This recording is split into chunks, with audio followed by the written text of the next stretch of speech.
അതിൻ്റെ പേര് നിയന്ത്രിത ബുദ്ധി. അതിൻ്റെ പ്രത്യേകത കമ്പ്യൂട്ടർ മനുഷ്യനെ കൊല്ലും. ഇന്ന് രാത്രി സാത്താന് നിയന്ത്രിത ബുദ്ധി കിട്ടിയാൽ, അല്ലെങ്കിൽ ഈ റോബോട്ടിന് ഹൃദയം കിട്ടിയാൽ, പിശാചിൻ്റെ ആഗ്രഹം എന്താ? അവനെ വണങ്ങണം. എല്ലാവരും കേൾക്കണം. ഇതാ പാമ്പാഴി വരാൻ പോകുന്ന വട്ടിയൂർക്കാവില്ല. അവനെ വണങ്ങണം. പറയാം ആര്? യേശുവിനെ ഉയർന്ന മലയിൽ കൊണ്ടുപോയി പിശാച് പറഞ്ഞു. എന്താ പറഞ്ഞത്? ഒന്ന് വണങ്ങിയാൽ മതി, എല്ലാം തരാം. അടുത്തത് ശദ്രക് മേശക് അബേദ്നെഗോ ഇന്നലെ രാത്രി പ്രസംഗിച്ചു. ദുരാസു സമഭൂമിയിൽ കൊണ്ടുപോയി പറഞ്ഞത് ഈ നെബൂഖദ്നേസർ സ്വോത്രകാഴ്ചയല്ല, ഒന്ന് വണങ്ങിയേക്കാൻ. സ്വോത്രം. അങ്ങനെയെങ്കിൽ കർത്താവിൻ്റെ വരവിൽ കൈവിടപ്പെട്ടു പോയാൽ നിങ്ങളുടെ മൊബൈലിനകത്തും കമ്പ്യൂട്ടറിനകത്തും വരാൻ പോകുന്നു സാത്താൻ്റെ പ്രതിമ. അതായി കോവിഡിൻ്റെ മറവിൽ നിങ്ങളുടെ വാക്സിൻ ഡേറ്റ് കൊണ്ടുപോയെങ്കിൽ ഇന്നലെ രാത്രി ഞാൻ നിങ്ങളോട് പറഞ്ഞു, റിലയൻസിൻ്റെ 1100 GB ക്ലൗഡ് വന്നാൽ ഇന്ന് മനുഷ്യൻ മുഖാമുഖം സംസാരിക്കുന്നത് പോലെ സാത്താൻ്റെ മുഖം നിങ്ങളുടെ ലാപ്ടോപ്പിനകത്തും കമ്പ്യൂട്ടറിനകത്തും വരാൻ പോകുന്നു.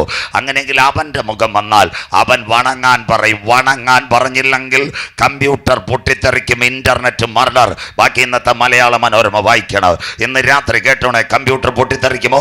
എല്ലാവരും ശ്രദ്ധയോടെ ഇത് കാണണം. താണ്ടേ ബാറ്ററി പൊട്ടിത്തെറിച്ചു. സാംസങ് 7 ഗാലക്സി നിർത്തി. സ്വോത്രം. ബാറ്ററി പൊട്ടിത്തെറിച്ചു. നമ്പർ 1. എല്ലാവരും ഇത് വ്യക്തമായിട്ട് കേൾക്കണം. തൃശ്ശൂരിൽ തിരുവല്ലാമല. അതുകൊണ്ട് നെഞ്ചുകീറി ഇത് പറയുന്നത്. ആദിത്യ എന്ന് പറയുന്ന ഒരു പെൺകുട്ടി, ഒരച്ഛനും ഒരമ്മയ്ക്കും ഒരു മകൾ, 8 വയസ്സുകാരി മൊബൈൽ കളിച്ചു. രാവിലെ മൊബൈൽ പൊട്ടിത്തെറിച്ചു. അവൾ മരിച്ചു. കരമുയർത്തുന്നവർക്കായി തൃശ്ശൂർ തിരുവല്ലാമല. ദാണ്ടെ കോവളത്ത് മൊബൈൽ പൊട്ടിത്തെറിച്ചു. അടൂർ മൊബൈൽ പൊട്ടിത്തെറിച്ചു. അത് കഴിഞ്ഞിട്ട് കർണാടകത്തിലെ തുംകൂർ ദാണ്ടെ ഒരു പെൺകുട്ടി സ്കൂട്ടറെ പെട്രോൾ അടിക്കാൻ വന്നു. അവൾ സംസാരിച്ചുകൊണ്ടിരുന്നു. മൊബൈലിനകത്തുനിന്ന് തീ. അവൾ കത്തി. പെട്രോൾ പമ്പും കത്തിപ്പോയി. ഇന്ന് രാത്രി വെമ്പായത്ത് പെട്രോൾ പമ്പിൽ തീപിടുത്ത മൊബൈൽ പൊട്ടിത്തെറിച്ചു. ചെന്നൈയിൽ അരുമയാൻ ഒരു ബാലിബക്കാരൻ വാഗണർ കാറിൽ പോയി. മൊബൈലിൽ ഏതോ ഒരു സന്ദേശം വന്നു. സന്ദേശം വന്നപ്പോൾ എന്ത് സംഭവിച്ചു? മൊബൈൽ ചൂടായി കാറോട് കത്തിപ്പോയി. അതുകൊണ്ട് ഇന്ന് രാത്രി പേയാട് പള്ളിമുക്കിൽ നിങ്ങൾ അതുവഴി പോകുമ്പോൾ ഒരു പെട്രോൾ പമ്പുണ്ട്. അവിടെ ഒരു വാക്യം ഒട്ടിച്ചിട്ടുണ്ട്, യേശു വരാൻ കാലമായെന്നല്ല, സ്വിച്ച് ഓഫ് യുവർ മൊബൈൽ. കരമുയർത്തുന്നവർക്കായി. സ്വോത്രം. അത് ഇവിടുത്തെ പെട്രോൾ പമ്പുകാരന് പിടികിട്ടി.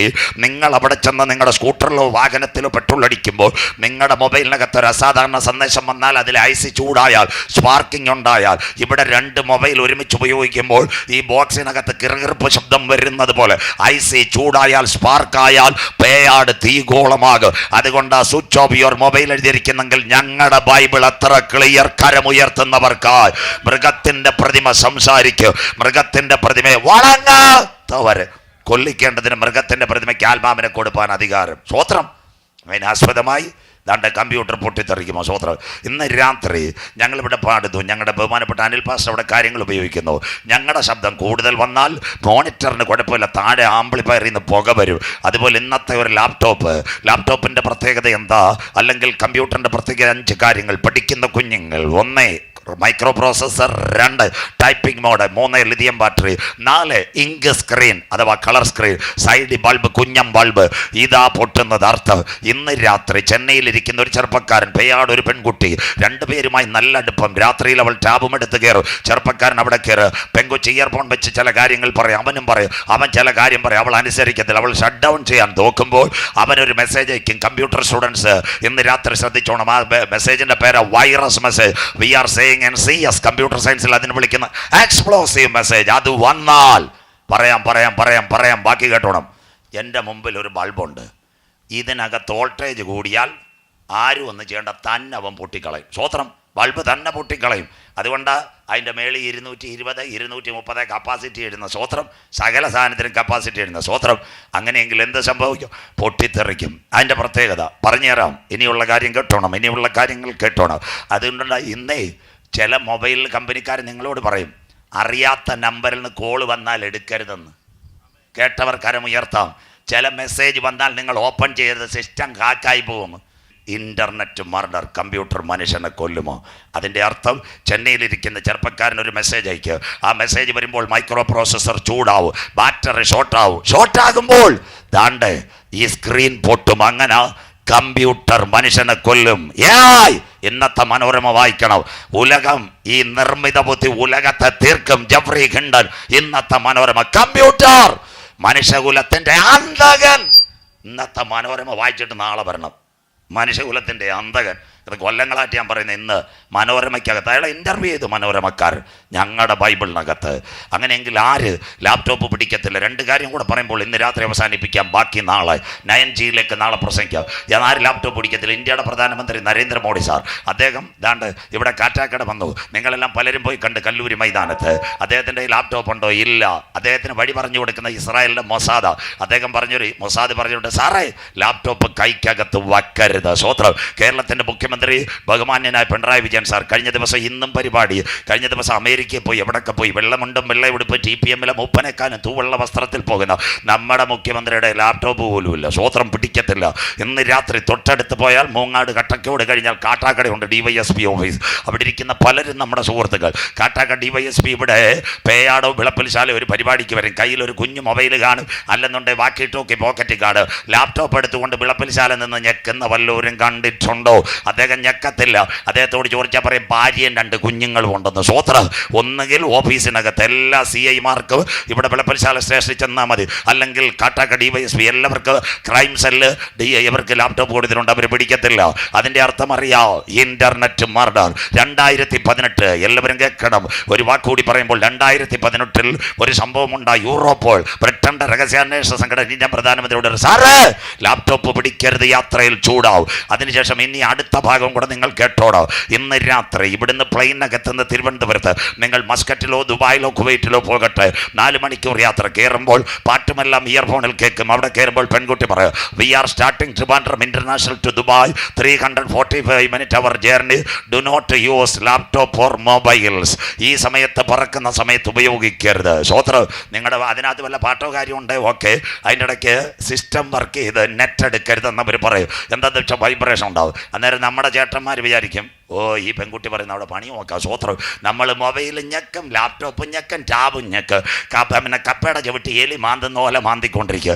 അവളെല്ലാവരെയും ഒന്ന് നോക്ക്, അകത്ത് പോകും. സ്വോത്രം. അവർ നിൽക്കുന്നതിൻ്റെ അടുത്ത് ഒരു ജാമറുണ്ട്, കാന്തം പോലെ. ഒറ്റ ഞെക്ക്, ഒരു ചുമന്ന ലൈറ്റ് തെളിയും. പിന്നെ നെറ്റ് പോയിട്ട് നെറ്റുമില്ല, നീ അവിടെ ഇരുന്നുകൊണ്ടാൽ മതി. സ്വോത്രം. അതിനാസ്പദമായിട്ട് ഇന്ന് സഞ്ചാരികൾ വിമാന കമ്പനികളോട് പറഞ്ഞൊരു കാര്യമുണ്ട്, ഞങ്ങൾക്ക് വൈഫൈ തരണം. എയർ ഇന്ത്യയും വിസ്താരയും എമിറേറ്റ്സും ഇത്തിഹാദും ഇപ്പോൾ അപകടമില്ലാത്ത രീതിയിൽ വൈഫൈ പ്ലെയിനകത്ത് കൊടുക്കാൻ സംവിധാനം കൊണ്ടുവരുന്നു. ഇതുകൊണ്ട് പ്ലെയിനകത്ത് ലാപ്ടോപ്പ് നിയന്ത്രിതമായി ഉപയോഗിക്കുമ്പോൾ അതിനകത്തേക്ക് ഒരു മെസ്സേജ് വന്നാൽ, ലാപ്ടോപ്പ് ചൂടായാൽ, പ്ലെയിനകത്ത് അത് കത്തിയാൽ വിമാനം താഴേക്ക് വീഴുന്നത് എയർലൈൻ കമ്പനികൾ കണ്ടെങ്കിൽ ഞങ്ങളുടെ ബൈബിൾ അത്ര ക്ലിയർ. മൃഗത്തിൻ്റെ പ്രതിമ സംസാരിക്കുക. മൃഗത്തിൻ്റെ പ്രതിമയെ വണങ്ങാത്തവരെ കൊല്ലിക്കേണ്ടതിന് അതിനധികാരം. സാത്താൻ മനുഷ്യനെ കൊല്ലത്തില്ല, അവന് കൊല്ലാൻ അധികാരമില്ല. അങ്ങനെ അവൻ കൊല്ലിക്കും. ആ കൊലപാതകം തിരുവനന്തപുരം ജില്ലയിൽ പറഞ്ഞു തരാം. പാളയം MM ചർച്ച്, കാടൽ ജിൻസൺ രാജ, അപ്പൻ പ്രൊഫസർ, അമ്മ ഡോക്ടർ, അത് കഴിഞ്ഞ് പെങ്ങൾ MBBS, വീട്ടിലെ വേലക്കാരി. തിരുവനന്തപുരം ജില്ലയുടെ അവസാനം അമ്പൂരി കഴിയുമ്പോൾ തേക്കുപാറ, സമാധാനപുരം, 6 കാണി 10 കാണി കളികൾ തിരിയുമ്പോൾ ഒരു സ്ഥലമുണ്ട് ഗണപതിക്കൽ. എല്ലാവരും കേൾക്കണം. അവിടെ ഞാൻ അരുമயான സൈതികെ കൊടുക്കാൻ പോയി. കാടൽ ജിൻസൺ രാജയുടെ വീട് അവിടുത്തെ ഊഴിയക്കാരനെ കൊണ്ട് കാണിച്ചു. 13 ഏക്കർ വീട്, അതിനകത്ത് റബ്ബർ, കോടിക്കണക്കിൻ്റെ വരുമാനം. തിരുവനന്തപുരത്ത് കണ്ണായ നമ്മുടെ മുഖ്യമന്ത്രിയുടെ കവടിയാറിലേക്ക് പോകുമ്പോൾ നന്ദൻകോട് സുന്ദരമായി കോടിക്കണക്കിന് വീട്. നെയ്യാറ്റിൻകര ഷോപ്പിംഗ് കോംപ്ലക്സ് എന്തിനു വേണ്ടി കൊന്നു? പല പോലീസുകാരും പറഞ്ഞു അവൻ എന്താ മയക്കുമരുന്നിൻ്റെ അടമയല്ല, അവനെ റഷ്യയിൽ MBBS പഠിക്കാൻ വിട്ടു, അവൻ സാത്താനെ ആരാധിക്കാൻ പോയി. അവിടെ വെച്ച് സാത്താനെ ആരാധിക്കുന്ന കൂട്ടത്തിൽ അവൻ മടങ്ങി വന്നു. ഇവിടെ രാത്രിയുടെ നിറവിൽ കറുത്ത പാൻറ്റും കറുത്ത ഷർട്ടുമിട്ട് വെള്ളയമ്പലത്തും പേരൂർക്കട ബൈക്ക് വായിച്ചവൻ സാത്താനെ ആരാധിക്കുന്നവൻ. അവനോട് പിശാച് പറഞ്ഞു കൊല്ലാൻ. ഒരു രാത്രി അപ്പനെയും അമ്മയും പെങ്ങളെയും ബന്ധുവിനെയും തൂണോട് കെട്ടി നിർത്തിയവൻ മഴുകൊണ്ട് അടിച്ചു കൊന്നു. പിറ്റേന്ന് പേരൂർക്കട പെട്രോൾ പമ്പിൽ നിന്ന് പാളയം MM ചർച്ചിലെ ചെറുപ്പക്കാരൻ കാടൽ ജിൻസൺ രാജ 4 പേരെയും കത്തിച്ചു കളഞ്ഞു. നിങ്ങൾ വരുന്ന വഴിയിൽ പൂജപ്പുര ജയിലിൽ എവിടെ കിടപ്പുണ്ട്. പോലീസുകാരെന്തോ മണ്ണാങ്കട്ടെ പറയട്ടെ, അവൻ മയക്കുമരുന്നല്ല, അവൻ സാത്താനെ ആരാധിക്കുന്നവൻ. അവൻ്റെ വിചാരണ അടുത്ത മാസം തുടങ്ങാൻ പോകുന്നു. ഇന്ന് രാത്രി ഒരിക്കൽ കൂടി പട്ടണത്തോട് അധർമ്മത്തിന്റെ മർമ്മം ഇപ്പോഴേ വ്യാപരിക്കുന്നു. തടുക്കുന്നവൻ വഴിയിൽ നിന്ന് മാറിയാൽ അധർമ്മമൂർത്തി വെളിപ്പെടാറായി. സ്വോത്രം. 2 കേട്ടോ. ഇതെല്ലാം തിരുവനന്തപുരം 100% സാക്ഷരത. എന്നും രാത്രി ഞാൻ ഈ പട്ടണത്തിലുണ്ട്. ഈ മോന കഴിഞ്ഞ ദിവസം എന്നെ കൊണ്ടുവിടുന്നത്. ഇവിടെയുള്ള എല്ലാവരുമായിട്ടും എനിക്കറിയാം. കഴിഞ്ഞ ദിവസം കേട്ടോ, വട്ടിയൂർക്കാവിൽ ലാറ്റക്സ് ജോലിയുള്ളൊരു അച്ഛനുണ്ടായിരുന്നു. 2 മിനിറ്റ് കേൾക്കണം. ഒരു മകളെയുള്ള ആര്യ, അവൾ പഠിപ്പിക്കുന്ന എവിടെയാണെന്നറിയാമോ? പാണൻവിളക്കപ്പുറത്ത് ശ്രീകാര്യം പോകുന്ന റോഡിൽ ലീക്കോള ചെമ്പക സ്കൂൾ. എൻ്റെ കൂട്ടുകാരൻ അവിടുത്തെ അധ്യാപകൻ. ഇത്രയും ക്ലിയർ ഉണ്ടോ എന്നാ പറയുന്നത്? തർക്കിക്കാൻ ആരും വരത്തില്ല. എല്ലാം എൻ്റെ കയ്യിൽ കറക്റ്റ് രേഖയുണ്ട്. ലീക്കോള ചെമ്പക സ്കൂളിൽ എൻ്റെ കൂട്ടുകാരൻ പഠിപ്പിക്കുന്നുണ്ട്. അദ്ദേഹം പറഞ്ഞൊരു കാര്യമുണ്ട്. അവിടെ ഈ പെൺകൊച്ച് ഫ്രഞ്ചാ പഠിപ്പിക്കുന്നത്. അവിടെ ജർമ്മൻ ഭാഷ പഠിപ്പിക്കുന്ന വേറൊരു പെൺകുട്ടി ഉണ്ടായിരുന്നു, ദേവി. അവളുടെ പേരാ വട്ടിയൂർക്കാവി. അവൾ ആയുർവേദ ഡോക്ടർക്കാ. പക്ഷേ അവൾക്ക് ജർമ്മൻ ഭാഷ നല്ലതുപോലെ അറിയാം. സ്കൂളിൽ പഠിപ്പിക്കുന്നു. അവളെ കെട്ടിയ ചെറുപ്പക്കാരന് പാമ്പാടിക്കാരൻ നവീൻ. ഇവർ തിരുവനന്തപുരം ആയുർവേദ കോളേജിൽ പഠിക്കുമ്പോൾ സ്നേഹം ഒരുമിച്ച് കല്യാണം കഴിച്ചു. അവർ സാത്താനെ ആരാധിക്കുന്നവരായിരുന്നു. ആ കൂട്ടത്തിൽ ഈ പെൺകുട്ടി ആര്യയെ പെടുത്തിക്കളഞ്ഞു. 29 വയസ്സുള്ള ആര്യയുടെ കല്യാണം ശരിയായി. എല്ലാവരും കേൾക്കണം. ഇന്ന് രാത്രി കല്യാണം ശരിയായി. ചെറുക്കനെ കണ്ടു, മന്ത്രകോടി മോതിര കൈമാറ്റം നടത്തി. കല്യാണം നടക്കുന്ന ഈ ചിങ്ങമാസത്തിലാണ്. അതിനു മുമ്പ് ഈ ഏപ്രിൽ മാസത്തിൽ ഈസ്റ്റർ ദിനമാകുന്നതിന് മുമ്പിട്ട് ഈ ചെറുപ്പക്കാരനും പെൺകുട്ടിയും ആര്യമായിട്ട് എവിടെ പോയി? എവിടെ? അരുണാചൽ പ്രദേശ്. എല്ലാവരും കേൾക്കണം. അവർ 10 ദിവസത്തെ ടൂറിന് പോയി. 4 ദിവസം അവർ അടുത്തടുത്ത റൂമുകളിൽ താമസിച്ചു. സാത്താനെ ആരാധിക്കുന്ന ആൾക്കാരുമായിട്ട് ബന്ധപ്പെട്ടു. അവർ പറഞ്ഞൊരു കാര്യമുണ്ട്, ഇത് ഈസ്റ്റർ സമയം. ഇവിടെ വെച്ച് നിങ്ങൾ മരിച്ചാൽ നിങ്ങൾക്ക് പുനർജന്മം കിട്ടും. കരമുയർത്തുന്നവർക്ക് ശ്രോത്രം. ബാക്കി ഏഷ്യാനെറ്റ് FIR നോക്കണം, എൻ്റെ പ്രസംഗമല്ല. മാതൃഭൂമി നോക്കണം, പോലീസ് ഡയറി എല്ലാത്തിലുമുണ്ട്. അവരാരുമായിട്ട് ചാറ്റ് ചെയ്ത് ഈ പോലീസ് എല്ലാ കാര്യം കൊണ്ടുവരത്തില്ല. ശ്രോത്രം, ഞാനതിന് ഭയങ്കര എതിരാ. ഇതിനകത്തുള്ള നല്ല സിറ്റി ഭരിക്കുന്ന തൊട്ട് ഓഫീസിലിരിക്കുന്ന പലരും ഫുൾ ടൈം എൻ്റെ പ്രസംഗം കേൾക്കുന്നു. എൻ്റെ സ്നേഹിതരുമാ. പല കാര്യങ്ങളും അവർ പുറത്തു കൊണ്ടുവരത്തില്ല. എന്താ സംഭവം എന്ന് എനിക്കറിയത്തില്ല, ഞാനത് പറയുന്നില്ല. ശ്രോത്രം, ഇതിൻ്റെ പിൻപിൽ 4-ാമൻ ഒരുവനുണ്ട്. പക്ഷേ അത് പുറത്തു വരുന്നില്ല. ശ്രോത്രം, അവനായി മെസ്സേജ് കൊടുത്തത്. അവൻ മെസ്സേജ് കൊടുത്ത കാര്യമുണ്ട്. ഇന്ന് ഈസ്റ്റർ ദിനത്തിൽ നിങ്ങൾ ഇവിടെ മരിച്ചാൽ യേശു ഉയർത്തെഴുന്നേറ്റതുപോലെ നിങ്ങൾ കന്യഗ്രഹങ്ങൾ ഉയർത്തെഴുന്നേൽക്കാം. 6-ാം ദിവസം തൊട്ട് ഭയങ്കരമായ ചാറ്റിങ്. അതിനവർ വഴി കണ്ടെത്തി. ആര്യയ്ക്കും ദേവിക്ക് രക്തം കട്ടപിടിക്കാനുള്ള മരുന്ന് അവൻ കൊടുത്തു. ചെയ്തതെന്താ? ശരീരം മുഴുവൻ വരഞ്ഞിട്ട് കത്തി കൊണ്ട് കീറിയിട്ട് കാലിനകത്ത് വരച്ചു വെച്ച് 666. തീർന്നില്ല. തിരുവനന്തപുരം കേട്ടോ, 2 പെൺകുട്ടികളെയും കൊന്നു. അതിനുശേഷം അവന് മരിക്കാൻ ബുദ്ധിമുട്ട്. ശരീരം വരച്ചിട്ട് അവനും കെട്ടി തൂങ്ങി. ആ ബോഡി അരുണാചൽ പ്രദേശ് ഇൻക്വസ്റ്റ് തയ്യാറാക്കി തിരുവനന്തപുരം എയർപോർട്ടിൽ നിന്ന് റിസീവ് ചെയ്തപ്പോൾ പോലീസുകാർ ഞെട്ടിപ്പോയി. ഏഷ്യാനെറ്റിന്റെ ക്യാമറാമാൻമാർ പറഞ്ഞു, സാറേ ഒന്ന് കാണിക്കോ? കാണിക്കത്തില്ല. ശരീരം മുഴുവൻ വരഞ്ഞിരിക്കുന്നു. 666 മുദ്രയുമായി 3 പേരുടെ മരണം തിരുവനന്തപുരത്ത് നടന്നെങ്കിൽ ഇന്ന് രാത്രി നാം പ്രതീക്ഷിച്ച സമയത്തേക്കാൾ കാന്തന്റെ വരവടുത്തുപോയി. ബൈബിൾ പ്രവചനങ്ങൾ നിവർത്തിയാൽ ഇന്ന് രാത്രി നിന്റെ ദൈവത്തെ എതിരേൽപ്പാൻ ഒരുങ്ങിക്കൊള്ളുക. പച്ചയ്ക്ക് ഞാൻ പറയാ, നാട്ടുകാർ കേൾക്കട്ടെ. തിരുവനന്തപുരം മണ്ണന്തല മുതൽ തിരുമല വരെ സാത്താനെ ആരാധിക്കുന്ന കേന്ദ്രമുണ്ട്. സ്വോത്രം. നാട്ടുകാരല്ല പറഞ്ഞത്, ഇവിടുത്തെ പോലീസുകാരാണ് പറഞ്ഞത്. സ്വോത്രം. അവർക്ക് പിടിക്കാനൊന്നും പറ്റത്തില്ല. എല്ലാവരെയൊന്നും എവിടെയും പിടിക്കത്തില്ല. ഞങ്ങളുടെ നാട്ടിൽ ഒരു പെങ്കൊച്ചിനെ തട്ടി കൊണ്ടുപോയി. സ്വോത്രം. ലോകം മൊത്തം ഞെട്ടിയത്. എൻ്റെ വീട്ടിൻ്റെ 8 കിലോമീറ്റർ ദൂരെയുള്ളൂ. സ്വോത്രം. അതിനകത്ത് പറഞ്ഞ് 10 ലക്ഷം രൂപയ്ക്കാന്ന്. തട്ടിക്കൊണ്ടുപോയവൻ്റെ വീട് എൻ്റെ അടുത്തുനിന്ന് 4 കിലോമീറ്റർ. പപ്പനും അനിതയും മോളും അവരെ 2 വണ്ടി വിറ്റാൽ 10 ലക്ഷം രൂപ കിട്ടും. സ്വോത്രം. തട്ടിക്കൊണ്ടുപോയതൊക്കെ വേറെ കഥയാണ്. അതിനകത്ത് 3 പേരെ ജയിലിലുള്ളു. ഇപ്പോഴും തന്ത പറയുന്ന 4-ാമരവനും ഉണ്ടെന്ന്. കേരള പോലീസ് കണ്ടില്ല. ഇനി യോന പെട്ടകത്തിൽ കയറിയുള്ള തലം വിട്ടുമെന്ന് പറയത്തില്ല. സ്വോത്രം. ഇതെല്ലാം ഇവിടെ നടന്നുകൊണ്ടിരിക്കുക. സ്വോത്രം. ഈ നിയമങ്ങളെല്ലാം മാറും. ഞങ്ങൾക്ക് പറയുന്നതിന് ഒരു ഭയവും ഇല്ല. സ്വോത്രം. 10 ലക്ഷം രൂപയ്ക്ക് തട്ടിക്കൊണ്ടുവന്ന് ഏത് റിപ്പോർട്ട് ആരെഴുതിയെന്ന് എനിക്കറിയത്തില്ല. അവരെ വീട്ടിൽ കിടക്കുന്ന 2 കാറ്, കൊട്ടാരം പോലൊരു വീട്, 4 ഏക്കർ ഭൂമി ചാത്തന്നൂർ, പരവൂർ കായൽ, തെങ്കാശിക്കകത്ത് 8 ഏക്കർ, 10 ലക്ഷം ഉലുവയ്ക്ക് കൊച്ചിനെ തട്ടിക്കൊണ്ടുപോകും. സ്വോത്രം. ഏത് FIR, ഏത് പോലീസ്? സ്വോത്രം. പറഞ്ഞിട്ട് കാര്യമില്ല. സ്വോത്രം. അതുകൊണ്ടാണ് പറഞ്ഞ് 2 കാറ് വിറ്റാൽ. സ്വോത്രം. ഇത്ര ഇതായിട്ട് കാര്യം. ഇതൊരു അന്ത്യകാലമാണ് മക്കളെ. ഈ നിയമങ്ങളും ഭരണങ്ങളും എല്ലാം മാറിയേ പറ്റത്തുള്ളൂ. അത് എതിർക്രിസ്തു വരുന്നത്. അതുകൊണ്ട് ഇന്ന് രാത്രി നിങ്ങൾ കേൾക്കുന്ന ദൈവമക്കൾക്കായി വട്ടിയൂർക്കാവിൽ കണ്ടു ഒരച്ഛൻ്റെ ഏകമകൾ ആര്യ ദേവി. ബൈബിളിനകത്തുണ്ടോ? ഒരു വാക്യം കൂടെ വായിച്ച് നിർത്താം. മനുഷ്യൻ മനുഷ്യനെ കൊല്ലുമോ? യോഹന്നാൻ 16:2. കുഞ്ഞൊരു വാക്യം കൂടെ വായിക്കും, പാട്ട് പാടി ഇന്ന് അവസാനിപ്പിക്കാം. യോഹന്നാൻ 16:2 വായിച്ചട്ടെ. അവർ നിങ്ങളെ പള്ളിഭ്രഷ്ടരാക്കും. അത് അവിടെ നിൽക്കട്ടെ. അടുത്തത് നിങ്ങളെ കൊല്ലുന്നവർ. വായിച്ചട്ടെ മോളെ. നിങ്ങളെ കൊല്ലുന്നവനെല്ലാം ദൈവത്തിന് വഴിപാട് കഴിക്കുന്നു എന്ന് വിചാരിക്കുന്ന നാഴിക വരുന്നു. കരമുയർത്തുന്നവർക്കായി കാടൽ ജിൻസൻ രാജയോട് പിശാച് പറഞ്ഞു, അപ്പനെയും അമ്മയെയും പെങ്ങളെയും കൊന്നാൽ ദൈവത്തിന് വഴിപാട്. സാധാരണ പുള്ളികളല്ല. 2 ആയുർവേദ ഡോക്ടർ. ആര്യ ഫ്രഞ്ച് പഠിപ്പിക്കുന്ന നല്ല 2 ബിരുദമുള്ളവളാ. പേപ്പർ വായിച്ചായിരുന്നു ഇതൊക്കെ. സ്വോത്രം വായിക്കണം. അവിടെ മന്ത്രകോടി ഉടുപ്പിച്ച ആ കുഞ്ഞിനെ കൊണ്ട് പട്ടടയെ വയ്പ്പിച്ച സ്വോത്രം, കല്യാണത്തിനിട്ട ഉറപ്പീരിൻ്റെ മോതിരം, ഇതൊക്കെ കാണണം. ഇതാടക്കുന്ന വിദ്യാഭ്യാസം ഇല്ലാത്തെന്നുണ്ടതോ? ഇവരിൽ സാത്താൻ പ്രവർത്തിക്കും. നിങ്ങളെ കൊല്ലുന്നവർ ദൈവത്തിന് വഴിപാട് കഴിക്കുന്നു. അടുത്തത്, അതിലൊരുത്തനാ ഏലത്തൂർ ട്രെയിൻ സ്ഫോടനം. ഡൽഹിക്കാരൻ ഷാരൂഖ് സൈഫി, അത് ഇന്നത്തെ പ്രശ്നക്കാരൻ അജിത് കുമാർ എന്ന് പറഞ്ഞു.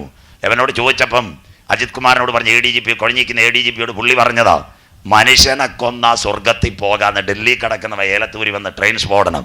ഇന്ന് രാത്രി ഇതിനകത്ത് നിങ്ങളുടെ കുഞ്ഞുങ്ങൾ വീണ് പോകരുത്.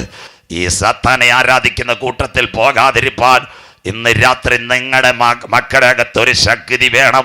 ആ ശക്തിയുടെ പേര് ദൈവത്തിന്റെ പരിശുദ്ധാത്മാവിന്റെ ശക്തി. കരം ഉയർത്തുന്നവർക്കായി അതുള്ളവനെ തകർക്കാൻ ആർക്കും കഴിയത്തില്ല. I will wind up my messages. 2 കാര്യം. ഒന്ന്, സാത്താന്റെ പ്രതിമ നിങ്ങളുടെ കമ്പ്യൂട്ടറിനകത്ത് വരാൻ കാലമായി. എന്നാൽ ആ പ്രതിമ നിങ്ങളുടെ കമ്പ്യൂട്ടറിനകത്ത് വരുന്നതിന് മുമ്പ് മറ്റൊരു മുഖം മധ്യാകാശത്തിൽ വെളിപ്പെടും. കരമുയർത്തുന്നവർക്ക് ഇന്നേക്ക് 2000 കൊല്ലങ്ങൾക്ക് മുമ്പ് കാൽവരിയുടെ കൊലക്കളത്തിൽ പാപത്തിന്റെ പരിഹാരത്തിന് വേണ്ടി ഒരു കുഞ്ഞാട് അറുക്കപ്പെട്ടെങ്കിൽ അവന്റെ ചങ്കിലെ ചോരയാൽ കഴുകൽ പ്രാപിച്ച ദൈവമക്കളെ ചേർക്കാൻ യേശു മടങ്ങി വരും. 2, ഒന്ന് അവൻ്റെ പ്രതിമ. 2ാമത്തെ കാര്യം, അടുത്തത് നിങ്ങളോട് പറയാം, മൃഗത്തിൻ്റെ പ്രതിമ സംസാരിക്കും. മൃഗത്തിൻ്റെ പ്രതിമയ്ക്ക് ആത്മാവിനെ കിട്ടും. അതിൻ്റെ പേരാ ബ്ലൂ ബ്രെയിൻ. അതിൻ്റെ ആത്മാവിനെ കിട്ടുന്നതിന് മുമ്പ് ഇവിടെ നിന്നൊരു കൂട്ടം എടുക്കപ്പെടും. ചങ്കില ചോരയാൽ കഴുകൽ പ്രാപിച്ച് പരിശുദ്ധാത്മാവിന്റെ മുദ്രയുള്ളവരെ ചേർക്കുവാൻ എൻ്റെ കാന്തൻ മധ്യാകാശത്തിൽ വരും. എല്ലാവരും ആ വലത് കരമൊന്ന് ഉയർത്തിയാട്ടെ. വലത് കരം. നമ്മുടെ പൗരത്വമോ സ്വർഗത്തിൽ നിന്നാകുന്നു. അവിടെ നിന്ന് നമ്മുടെ വാഴ്ത്തപ്പെട്ട കർത്താവായ യേശു ക്രിസ്തു രക്ഷിതാവായി മടങ്ങി വരുന്നു.